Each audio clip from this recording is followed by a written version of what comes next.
The Bitcoin Group, the American original. For over the last 10 seconds, the sharpest Satoshis, the best Bitcoins, the hardest cryptocurrency talk. We'd like to welcome our panelists. Dan Eve, the Crypto Raptor. What's up, what's up, what's up? Theo Goodman from Proof of Work Media. Good evening, Internet. And I'm Thomas Hunt from the World Crypto Network. Moving on to issue 1. Coinbase's newest team members helped authoritarians in worldwide monitor journalists and dissenters. Just like last week, we're talking about Hacking Team this week on the Bitcoin Group. That's right, Coinbase acquired a new company called Neutrino, and with it came several members of Hacking Team, the group that was famously hacked. Once Hacking Team was hacked and published by Wired magazine, everyone knew all the nasty things they'd done to help authoritarians monitor journalists and dissidents.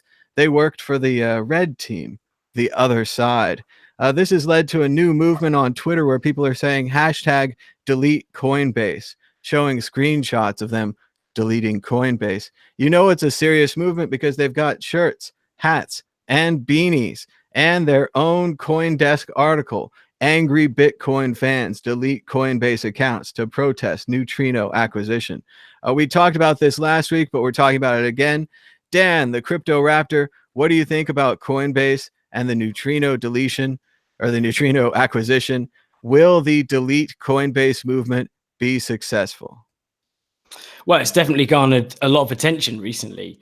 And, just reading through a few articles earlier, it seems like, they've been implicated in quite a lot of nefarious activity by the sounds of it, and, breaching of people's liberty and rights. And that's obviously not good. Especially in this kind of space with so many libertarians, to see them just blindly acquire this company. But once again, if they didn't acquire them, maybe somebody else would have. Maybe we'd be saying this about Kraken, or we'd be saying this about BitPay. If the smart people are out there, they're going to try to acquire them. Theo Goodman. Oh, I would be shocked if Kraken had acquired them. Actually, I wouldn't be so shocked if BitPay had acquired them, though. So I'll just put that out there. You can decide what you want from my interactions with those different ones. Nothing. Yeah, anyway, just from their past things that they've done. You have to think, when you buy a company or you hire an employee, you conduct an interview. You might ask them a few questions, say, hey, what's up? Check out their CV, go through their past experience. Have you helped dissidents be captured and go directly to prison where they'll be tortured and have a life in prison? Have you helped stomp out people, speaking out about human rights? And if the answer is yes, then you get hired. I mean, you have to really think about a company that's really willing to acquire a company and do that. Yes, of course, they need to. They're going to say it's for the forces of good, right? That they need to block blockchain analysis for the forces of good against criminals or against the real horrible people breaking the Coinbase terms of service, doing things like sending Bitcoin to a gambling site, or maybe even directly from a Coinbase wallet to a dark market, which is not the smartest idea, but those are the kind of things that Coinbase is probably trying to stop to do, unless you want to go down a rabbit hole. And, if they have someone from some kind of government, at the company, or they have like a co-located server at Coinbase and doing all kinds of funky stuff. I don't know. There's no proof of that. But I would say also, if you want to follow the #delete Coinbase story, then you should follow Janine. I cannot remember her exact Twitter. I think it's J9ORME, or I probably got it wrong. But if you just go to #delete Coinbase, you'll see Janine, and she's done a good job at documenting some of the things. Or if you've blocked her in a past discussion or anything like that, make amends, unblock. And I think because she's done a real good job of systematically exposing this company, and you can check out a lot of the links she's throwing around. She has done a good job. Shout out to Janine for doing some good work there. Although I do want to play devil's advocate here and advocate the other side. Why do we even expect anything from Coinbase? Why does a company have any kind of reason to not hire someone? In this case, Hacking Team did work for the negative governments and the dissidents, but let's say that Hacking Team was a CIA group. Would it be so bad, Coinbase acquiring a CIA group? They're on the other side. I mean, for devil's advocate here, they're hiring the best people they can. They don't really care about the responsibilities. I'm not sure why we're even trying to hold them to a higher standard here. What do you think, Dan? I think you know, although if it was the NSA that had hired them, for example, I think that people would still be pretty cheesed off about it. You know, I think it's more about what they're involved with in terms of the governments. Like I think it was, it was one of the examples it was UAE and Sudan, and that so selling the monitoring equipment, that's surveillance equipment, that's prying in on people's lives, in an authoritarian sort of regimes, and yeah, I think it's probably for them, like you said, they're getting the best. They're trying to get the best sort of people, and on the job. But from a PR perspective, it's a bit of a nightmare. Moving on to the exit question: double standard. Theo mentioned that we wouldn't be upset if Kraken did it or something like that. What about people are so mad about Coinbase because they've added extra altcoins? Meanwhile, Kraken trades the same altcoins. Why are people mad about Coinbase but not mad about Kraken? Dan Eve. Well, I think I don't know. I mean, generally, Coinbase has had a lot of hate over the last couple of years. I think from a maximalist perspective, but whether that's from the view that people should be holding their own private keys rather than putting them in a service, I don't know. It's kind of one of the pillars of crypto, isn't it? And Bitcoin is that you keep your Bitcoin in your own private keys, and then you are your own bank. There's no third party risk. There's no third party issues. So yeah, I think they've get quite a lot of rap. I mean, anything that's kind of going to progress Bitcoin moving forward, I think there's always going to be people that agree or disagree with relationships. I mean, this one in particular is a bit contentious because of the activities and the fact that they got hacked as well. But yeah, we'll see how it plays out.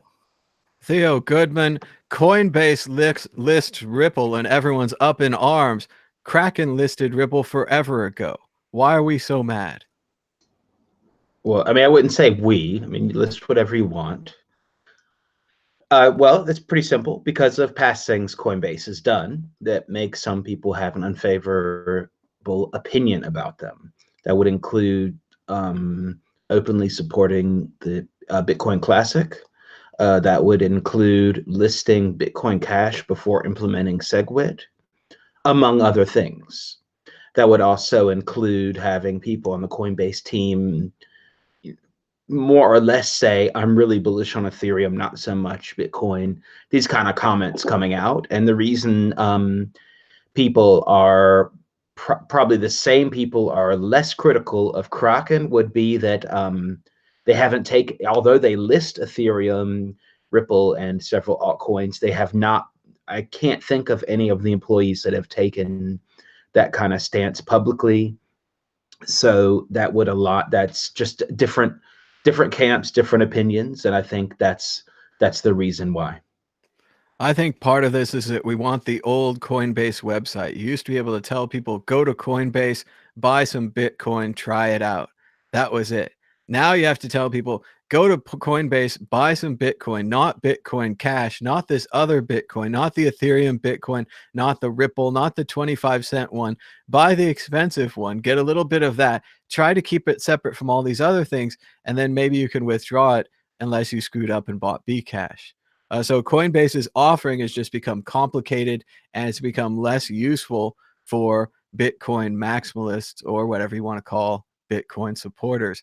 In the same way, I don't think Kraken was ever this utopia. Kraken was always a trading website where you could trade things. So sure, they added Ethereum. Sure, they added Ethereum Classic or Ripple or whatever it is, as they are a trading website.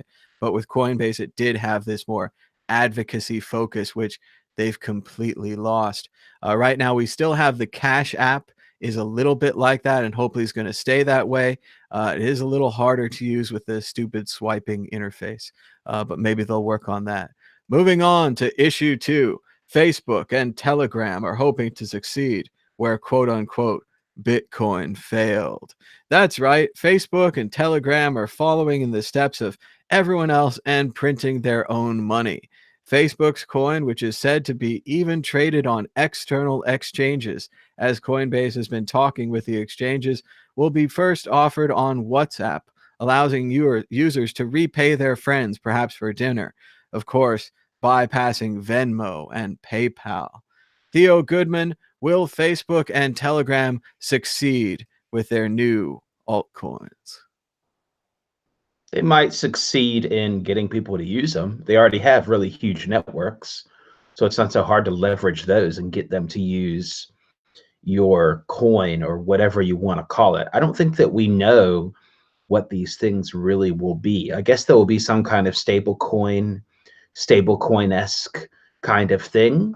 I don't know if they'll have their own wallets or they'll just be linked to whatever an app, your Facebook app, your Facebook account. Same thing with Telegram. I have no idea.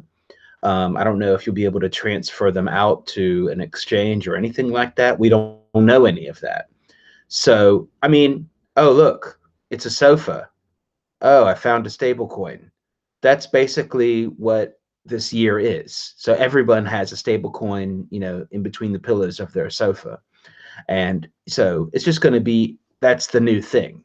You need to have your own stable coin. Now, it's going to be hard. Now, every stable coin is only as stable as the issuer that issues it. Because in the end, a stable coin is just an IOU. So, but I mean, okay, Facebook, are they really going to go bankrupt that fast? They're not going to be able to pay out their own stable coin? That would be quite a thing. That would be quite a thing. Same thing for Telegram. I mean, I don't know actually, but I think they have enough money. So A I don't know. Let's see. $1.7 billion raised in Telegram's ICO. Yeah. You know, maybe they will give like Winklevoss stablecoin a run for their money. Who knows? You know, I mean, Facebook has a huge network. Maybe this is a way to get people to stop deleting Facebook if you give them $5 a Facebook coin. The obvious answer to me here is if only we could use some kind of an interoperable coin where you could use the same coin on Facebook and the same coin on Twitter and the same coin on WhatsApp and the same app on Telegram. Wow, that would be Bitcoin, right?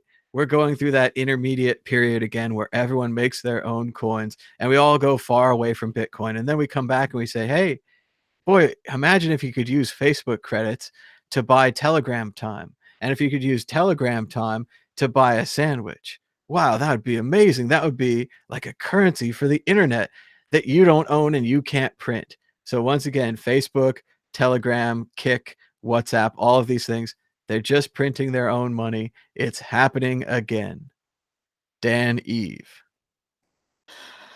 Yeah, it's you know, some say it's good for Bitcoin in general because it's kind of creating awareness or by lending legitimacy. So if people will think, oh well, actually Facebook and Telegram and other big names are getting behind cryptocurrency, then it has a kind of net effect to increase Bitcoin's value because more people have a bit more faith in it. And even like my mum would phone me when news comes out of a company, and she'll say, oh, so and so are meant to be using using cryptocurrency or having a blockchain, and for her and I think other people that are kind of still learning, it's good to see for them. It's good to see a big name endorsing cryptocurrency, even if it's creating their separate one rather than Bitcoin. But obviously, it's just another one for the sea of shitcoins out there. Along with JPM coin and Bozo's coin. Exit question: which coin will be the best? Which one will you hodl? Facebook coin, JPM coin, or the still yet unannounced Walmart coin? Theo Goodman. Theo's and Walmart coin. Walmart coin's a very strong contender. Dan Eve. I'll go for Walmart coin. Walmart coin all the way. At least you can buy something. At least it's not just digital. Who wants to buy likes anyway? I want them to like it on their own. Did you know the World Crypto Network has its own podcast? And it's not just on iTunes. If you use the Google machine, you can find the World Crypto Network podcast almost anywhere you look, even on a website called Player FM or Podbean or Podbay FM or iHeartRadio. So check out your phone. If you've got one of these apps, you too can listen to the World Crypto Network audio podcast. Be sure to subscribe, follow, or whatever it says on your website. Moving on to issue 3. Vladimir Putin orders Russia to adopt crypto regulations and develop a digital economy. More good news from Russia, where cryptocurrencies are very popular, and Vladimir Putin is attempting to encourage this popularity. As everyone knows, Ethereum creator Vitalik Buterin was born in Russia. Therefore, Russia is a natural and safe place to develop cryptocurrencies. I'm sure that your freedom and your ability to code will never be taken away from you in Russia. Dan, Eve, are you excited about Russia and cryptocurrencies? Well, that news would may lead people to believe there's a link to the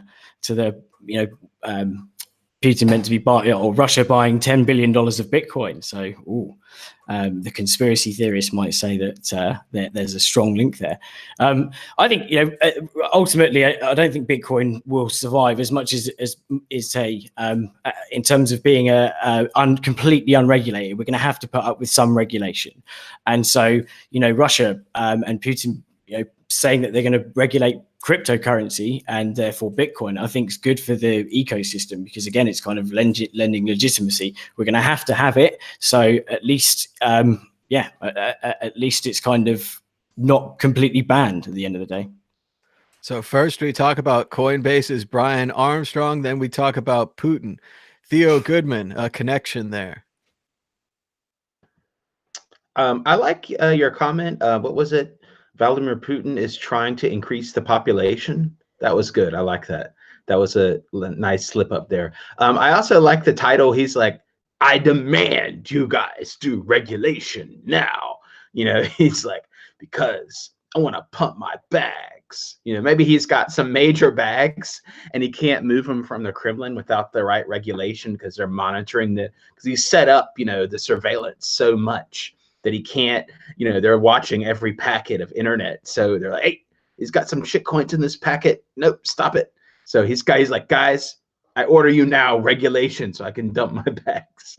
That's the kind of thing. That's what I'm thinking. He's like up there, with his little laptop, with the old Soviet symbol sticker on the back, he's secretly, he's like at Yobit or something, he's like, and it's gone, and it's gone. Guys, I demand you get some regulation so I can launch my new STO. I just got a call from an oligarch. He wants to do oil back, commodity-based STO. Guys, we got to get this. Look, guys, we got to get, okay, now, okay? So that's my take on the whole story. It's great. He said that whilst riding bear on the back of a horse. Yes, as well. Right, exactly, and hanging out with Fedor. And it's great to have a former KGB agent calling for more regulation. I'm sure the libertarians in the audience are very excited that they want to encourage cryptocurrency. Well, how are they going to encourage it? More regulation. Yeah, that's what we like. And it's funny to see him, but Theo's right. More regulation might actually lead to more loopholes and actually less regulation.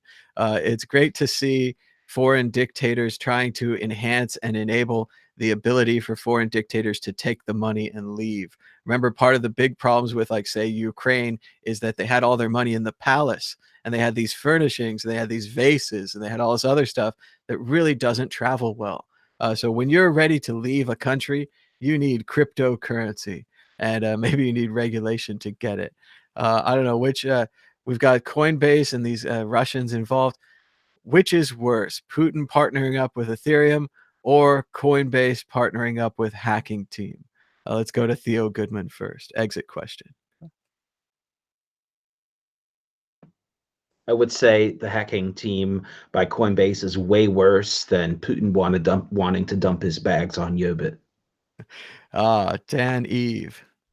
Yeah, I'm going to have to agree on that, I think. Definitely. Unbelievable. Brian Armstrong finishes below Putin in the poll. Not a good place to be. Moving on to issue 4. Bitcoin is not harnessing, it's replacing Western Union and the remittance industry. Well, we've been saying it for years, but the truth has finally gotten out. We come not to work with you, but to replace you. There's no reason to have Western Union.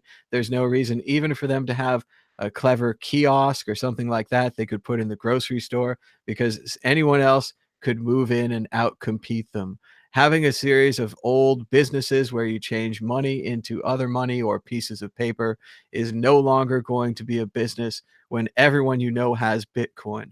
When you can buy $20 of Bitcoin from your friend at breakfast, send it to your friend in Venezuela by dinner time, why would you need to go to a Western Union or offices? Why will these businesses exist?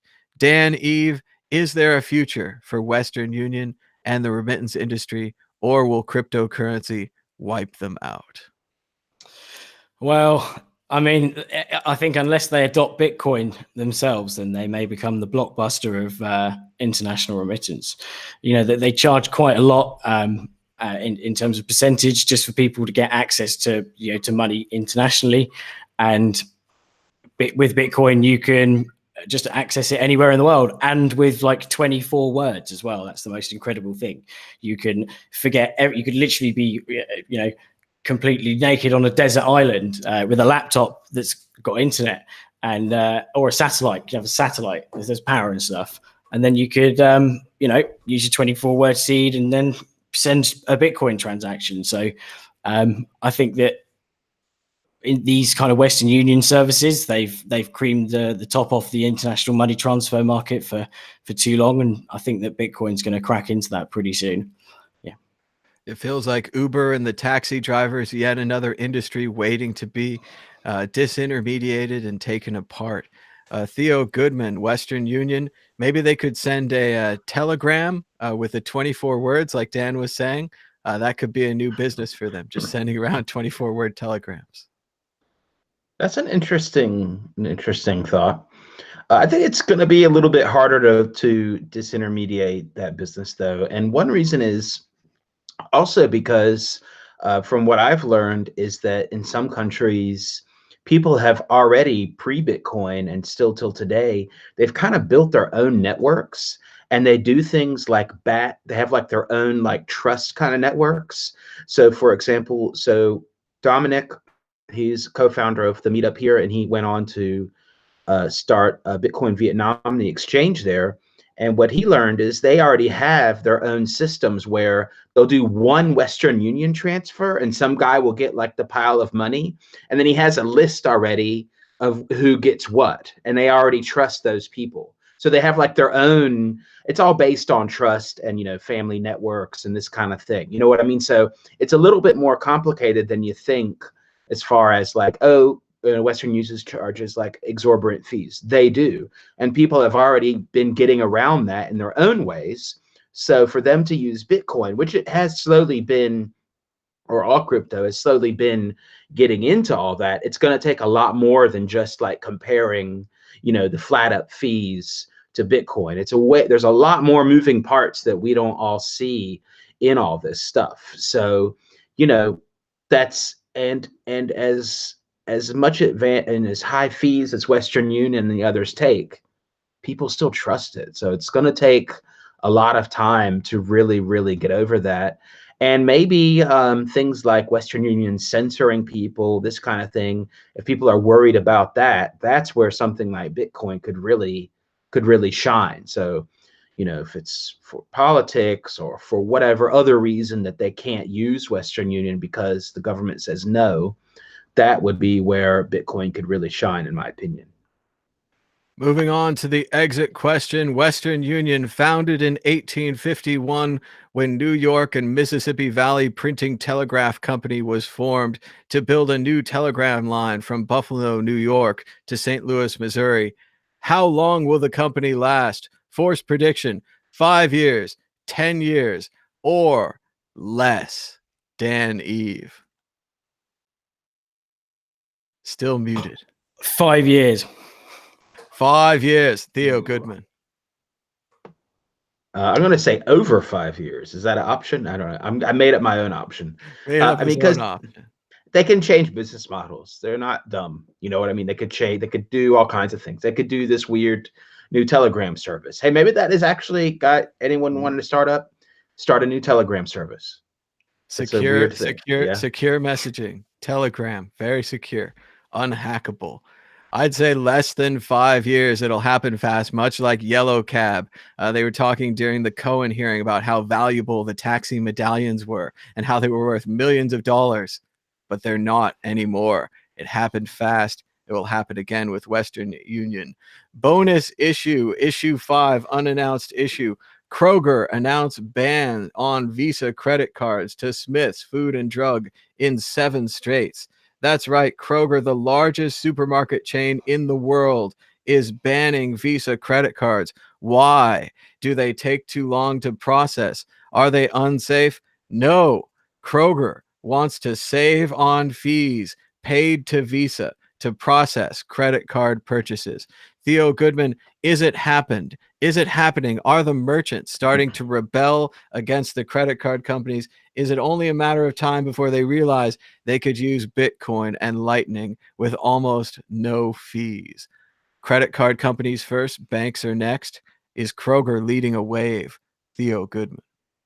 They could be. I have not. This is I have not researched this, but they could be. Maybe they are the first mover, because if one supermarket does it and they're successful in saying, "Hey, we don't need Visa. We still have business. People are still buying, coming to our supermarket." The others will look and say, "Hey, we could do that. We don't need this. We don't need these high fees." So that could easily start a wave, and then there'll be more competition among whatever payment providers for the fees, and maybe there is somewhere for crypto to get in there. Maybe it has to do with Coinstar, and you put the pennies in, you get your Bitcoin. That's pretty nerdy. I don't know if anyone has watched before, but there was the story like about a month or two ago. Coinstar is this thing in the US where it's a machine that's in supermarkets normally.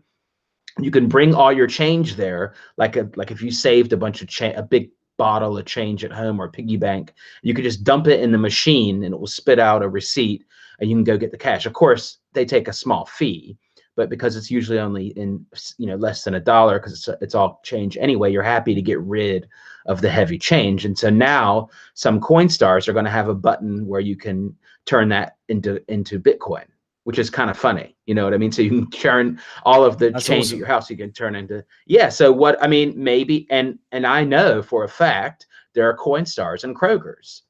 Now, what if, so that maybe there's the connection, who knows? I'm agreeing with Theo here. They should make it the only way to pay at Kroger is with the Coinstar machine. You have to go in there beforehand, put your money in, get a little voucher, do your shopping, come back and pay with the voucher. It could pay with Bitcoin. I know in Amsterdam, they had a similar system where in the US, if you want to pay with your ATM card or whatever, you could just do it at the register. But in Amsterdam, you had to go to the ATM machine first, get cash, then go to the register, pay with cash. They would not take the ATM card right at the register. So that could be coming. Dan, Eve, what do you think about Kroger? Is it going to be gas stations warning you about extra fees first and then supermarkets? Are people finally starting to realize that credit cards are not free for merchants?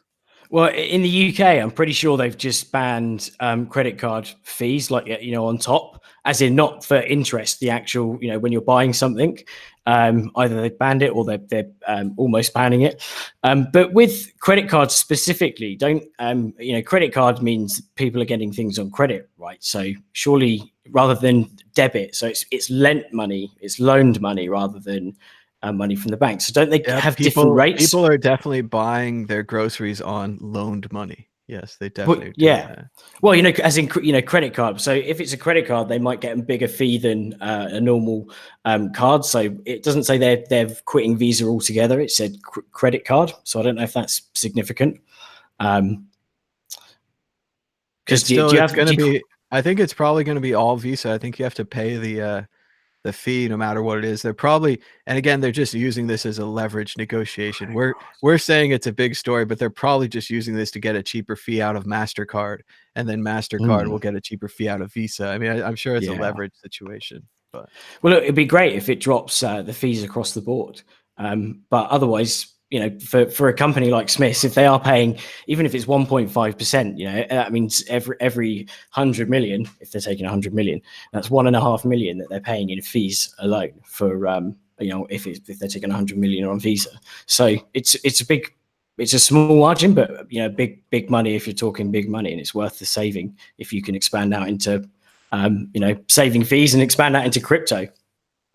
It's well worth it. Well worth it. Exit question. When will they eliminate cashiers in grocery stores completely? Already we have the scan your own groceries section. In our stores, the cashiers are waving you over. Go to this section. Go to this section. Will it be 3 years, 5 years, or 10 years? Theo Goodman. Totally eliminated. I do think it'll be 10 years. Sorry, I don't think it's going to be that quick.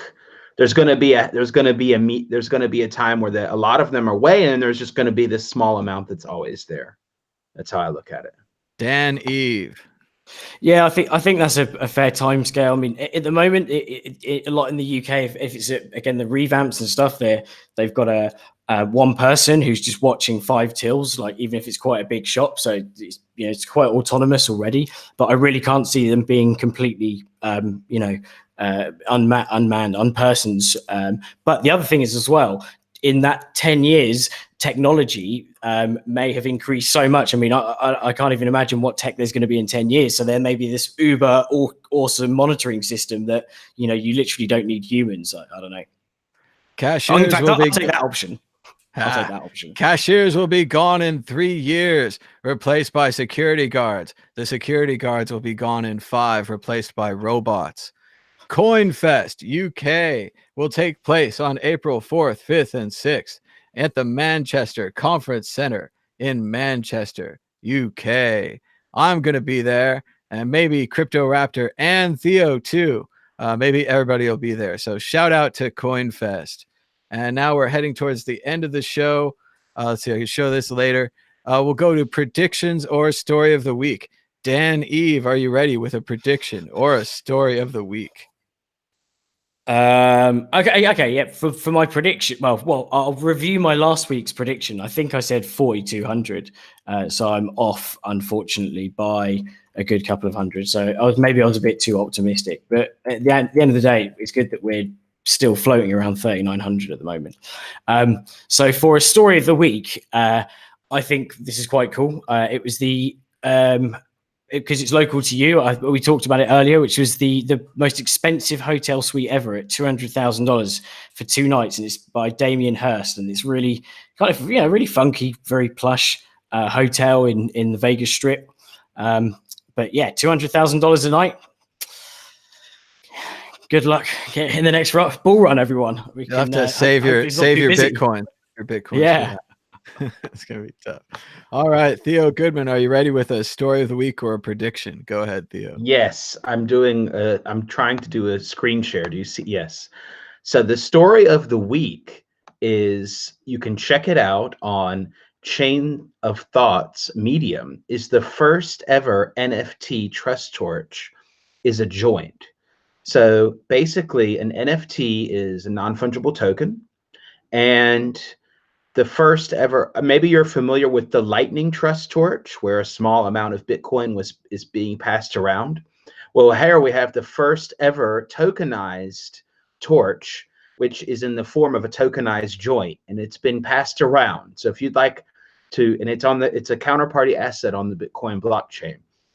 So if you'd like to take part and not bogart the joint, then you can join in on the Pass the Dutchie counterparty first ever NFT trust chain, and just check out Joe Looney's first post, or you could check out Chain of Thoughts Medium and my Twitter, and you can take part, be a part of history. Very cool. The tokenized joint trust chain. I'd also seen the Lightning Network trust chain got passed to Reid Hoffman, inventor of LinkedIn, and then it was passed along again, I think, to like Bitcoin Magazine or something. So it's still going, but they're starting to run out of ability to hand it off. So this week, I don't know, story of the week, I watched the Cohen hearings. I thought that was pretty interesting. You guys should check that out. I've barely dipped into it. But Alex Jones went on the Joe Rogan show. So I think that's going to be full of great and very interesting clips. dude. It's a 4-hour and 40-minute interview. That's pretty much 5 hours. You have to watch that. It's so good. It doesn't matter. Watch clips. It doesn't matter what you think of Alex Jones or Joe Rogan or Eddie Bravo. It doesn't matter. It's just good overall. It's like there's so many good parts of that. Even I watched a couple of 5-minute clips, and in one of them, Alex is like, NASA is full of evil German Nazi scientists. Yeah. And I look at the thing, and he's wearing a NASA shirt, and I'm like, is Alex just messing with people? Like, what's happening? No. He now? explained he wore it for a reason. So really, the evil German one was half the size of that one. He has a whole. It all gets explained on there. Don't worry. Oh man, the other part I saw is that they were stealing babies, and they're keeping babies alive, and there was it was like they put them in the vans and the helicopters and the whole thing. It escalated really quickly. But yeah, Alex Jones on Joe Rogan, check that out. And like Theo says, even if you don't support him, I mean, this is just an interesting guy. So shout out to everybody in the chat. Thanks for giving us a thumbs up and a share. That really does help more people find the show. I wanted to show the QR code. We are still fundraising here to support the World Crypto Network. You can scan the QR code, give us $5, $10, no big deal. We had a couple of recent donations thanks to donor 0.00260135 and 0.00365784. We're just kind of fundraising as more. And if you want to support us on Patreon, you can go to patreon.com/madbitcoins. Subscribe with your credit card. As little as $2, $5 a month. That'd be great. We have 38 patrons supporting us with $219 a month. So check that out. And thanks to everybody for watching. Thanks to Dan and Theo. And we'll see you again next time. We'll be back Monday morning for a Bitcoin talk show. We'll be taking your calls live, discussing this and anything else that happens over the weekend. It's going to be great. Until next time, bye-bye.